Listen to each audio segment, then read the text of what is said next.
We hear a lot about boundaries these days, and boundaries are a great thing. And I'm glad that it is becoming more commonplace in life and more of a household word than it's ever been before, because boundaries are actually demonstrations of our true worth.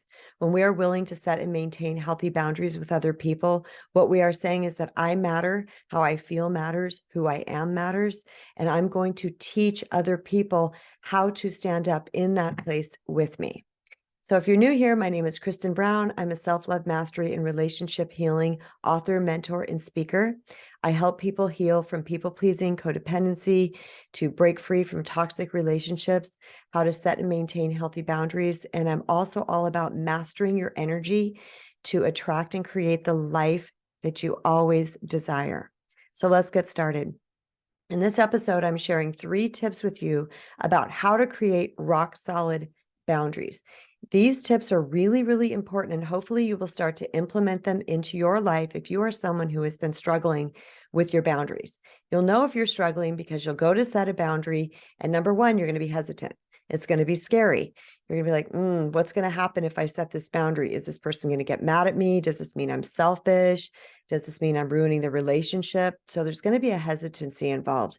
The second thing is that you may feel guilt afterwards, and you may be tempted to, or maybe you even do fold on that boundary. You go back to that person, you'll apologize, or you'll say, yeah, never mind, or you'll kind of maybe try to start doing something that's more pleasing to them to try to kind of ignore that you even set that boundary in the first place.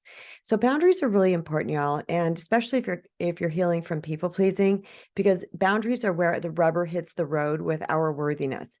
When we are willing to step up and say, hey, I matter, my feelings matter, who I am matters, what I need matters, and I'm going to teach you how to treat me. Boundaries are that important. They're actually the crucial part. They're the defining line between I love me, I'm going to take care of me, and I'm going to betray me and abandon me. So let's get started with the first tip. The first tip is to know yourself well. If we are wishy-washy with who we are, then we are going to be wishy-washy with our boundaries.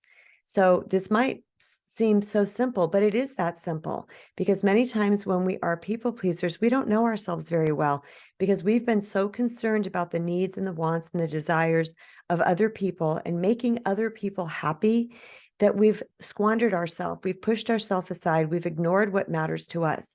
I did this a lot. I remember this, doing things that I didn't want to do or didn't feel good to me or that I didn't like, because I was more concerned with the other person than with my own feelings. So I had to get radically clear on who I am, what it is that makes me tick, what keeps my vibe high, what keeps me in thriving mode, what matters to me, what are the things that I like, don't like, what are my opinions, what makes Kristen feel strong. So I want you to go into yourself and make a little list, get a piece of paper and pen and write down, who am I? Actually, I talk about this all in my first book, From Doormat to Sweet Empowerment, because when we can discover who we are, then we're more likely to stand for who we are. But if we're wishy-washy, then we're going to deliver a wishy-washiness to other people. And often that will attract people to us that like that because they know that they can manipulate us. Which leads me into tip number 2, is to beware of the manipulation strategies of other people.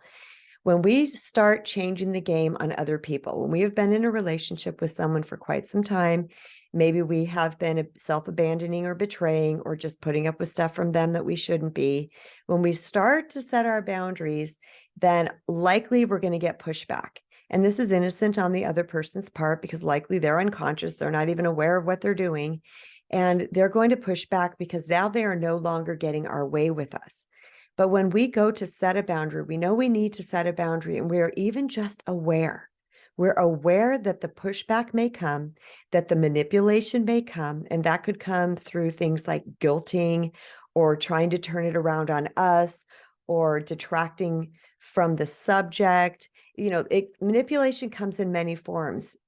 If The boundary is not met with, I understand, and it's met with something that's a little bit of a fight, then you're getting a pushback. So when you can prepare yourself going into the boundary that I might get pushback from this person. This person might try to guilt me. They might try to manipulate me in some form. It's really important to set yourself up prior to that happening, pre-pave what might happen, and have yourself armed and ready. And I don't mean that in an aggressive way, but have yourself armed with what you're going to say if that happens next. Now, likely for me, when that happens for me, if someone gives me pushback, I will repeat the boundary again. And I will say, this is what I need right now for my well-being. And sometimes they fuss and moan and, kick up a little bit of a fuss. But when I am willing to hold that line and stand in that place, then most often people who love you are going to eventually conform to that, but it's going to take a minute sometimes. Don't get sucked into their guilt and manipulation while they are figuring things out. Which leads me to tip number 3, is that your boundary, my boundary, anybody's healthy boundary that is set and rooted in love of self is serving to everyone. I know that might sound shocking, but anytime we have a decision, an action, a movement, or words that are rooted in love, they're rooted in love of self, then they are going to serve the collective as well. To me, it's one of the most crazy paradoxes on this journey to think that, we're doing this thing that feels uncomfortable and we're worried that it might make people dislike us or leave our life, yet it is the best thing that they can receive as well, because it gives them an opportunity to look at themselves and to grow in some way, shape, or form. Because our boundaries are also going to shine a light on the disowned places of other people, the parts inside of themselves that they have not owned yet and they have not worked on. It's also important to get really comfortable with the fact that you're not going to get instant gratification from setting a boundary. Get really rooted down into the fact that as a recovering people pleaser, you're used to instant gratification. You want the smiles, you want the happiness, you want them to say, sure, we want the approval of other people.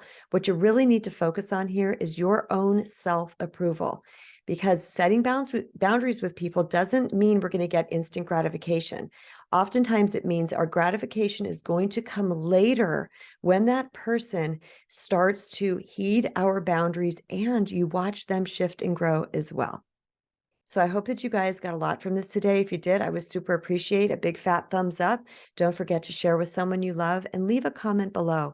And once again, if you are new here, I invite you to subscribe and turn on notifications. Thanks so much for listening, everybody. And until next time, remember, you matter. Now go love yourself.